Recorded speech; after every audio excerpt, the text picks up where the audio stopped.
ADHD diagnoses are surging among older adults. Research by healthcare and data analytics companies shows that ADHD diagnoses have been on the rise since 2021, but the increase has only occurred among people 30 or older, and especially in women. Symptoms can even worsen or appear for the first time around menopause. So whether you're diagnosed as a child or more recently, we understand that ADHD can have significant impacts on your daily life. So Studio 5 parenting contributor Heather Johnson will help you understand your diagnoses more fully, specifically through the lens of motherhood, because Heather believes that mothers with ADHD have unique strengths that should be celebrated. Welcome, Heather. I've actually seen this a lot on my social media pages and directly with women who are making pages about having ADHD as a mother, because sometimes there are these unexpected anger and things like that.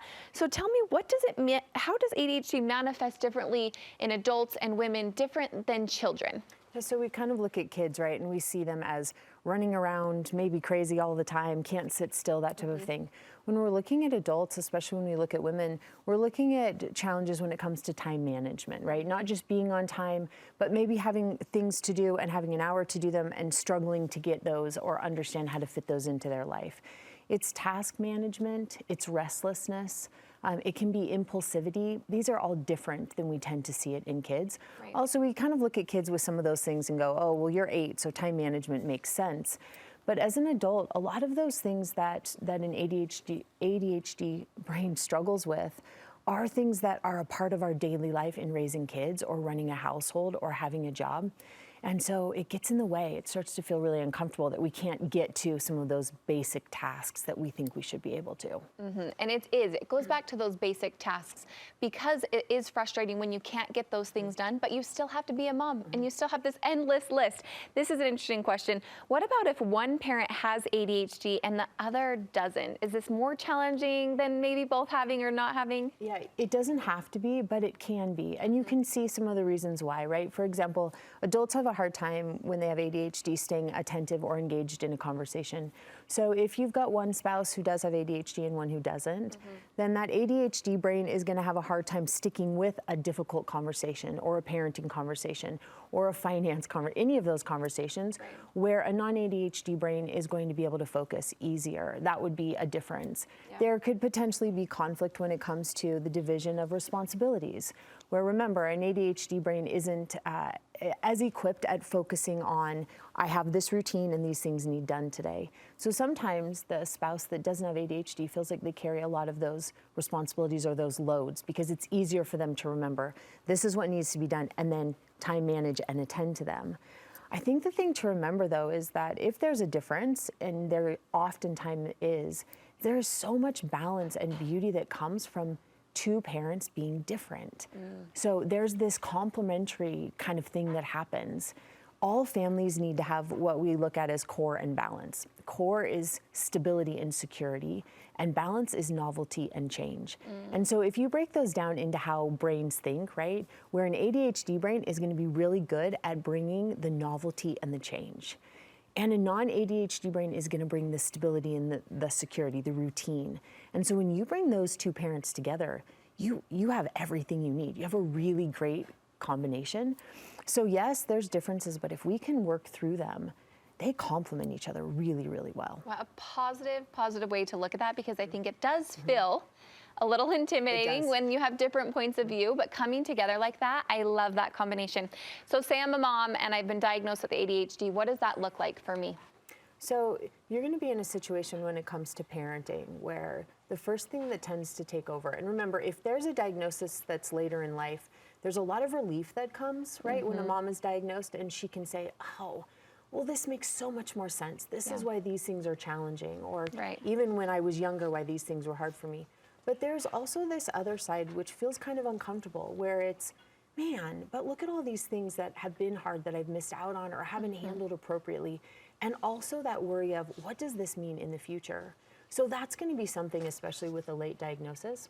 When we look at what it's going to, or the impact it's going to have when it comes to parenting, there tends to be some shame and some doubt that hits, that we want to see if maybe we can get rid of. Because we have this thought, right, an ADHD brain and what it's capable of versus, and I don't mean capable like it can't, but what its natural tendencies are.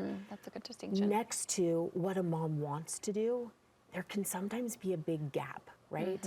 I know we all look at our responsibilities and I want a home that's organized, and I want to be attentive to kids' needs, and I want to manage time really well, and I want our routines and our rituals to be structured. We know that that predictability is important. And yet an ADHD brain wants that, but there's a big gap between what feels like it can do and then what actually gets done. And so there's some shame and some doubt there that can creep its way into parenting. Once we start to doubt, we worry that we have the capacity, and we don't want to find ourselves there. Right. We want to instead be able to take a step back and recognize that all brains think different, and it's okay. But in parenting, we have to fight against that shame and that doubt a little bit when that diagnosis does show up. So you have 4 ways for us to thrive as a parent with ADHD. First, you're saying is get educated. Really educated, right? If this is a new diagnosis, or even if it's an old diagnosis, understand it better. Do all that you can to understand how ADHD impacts you personally, because it still is very personal.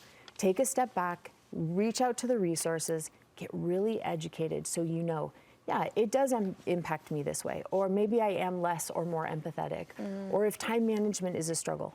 Know yourself well enough by getting educated to understand what it means to have ADHD and how that might impact you personally. It's the best thing we can do right out of the gate. So important. Next, you're saying normalize the challenges. Yeah, so I think it's funny, we look at this challenge and we sometimes elevate it. We look at it in a negative light, and we don't need to. It doesn't matter how your brain thinks. You have challenges. Right. All of us do. All of us have challenges when it comes to being mothers, being spouses, being parents. We have those challenges.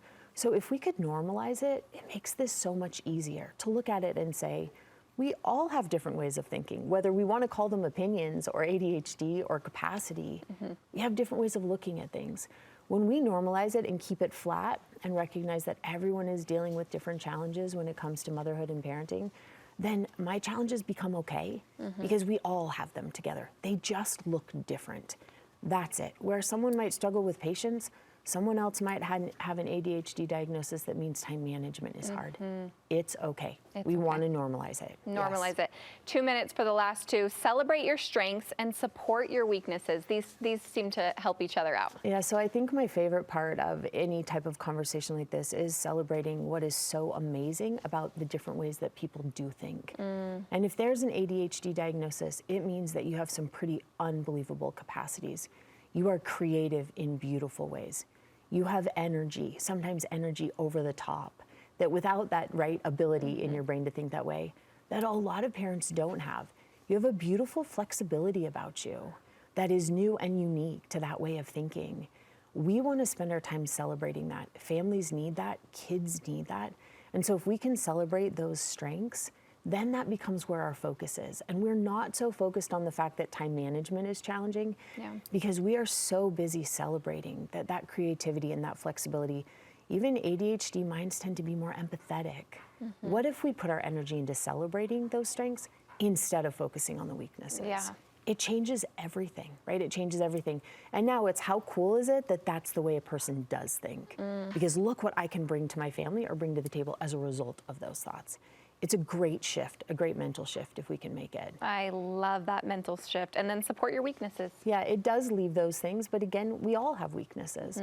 So when we come to know them better, just like anyone else, we want to look and say, okay, if this is something that I struggle with, what can I do to help that? What app do I need that gives me reminders about daily routines that I need to stick with? What can I do to better manage my time?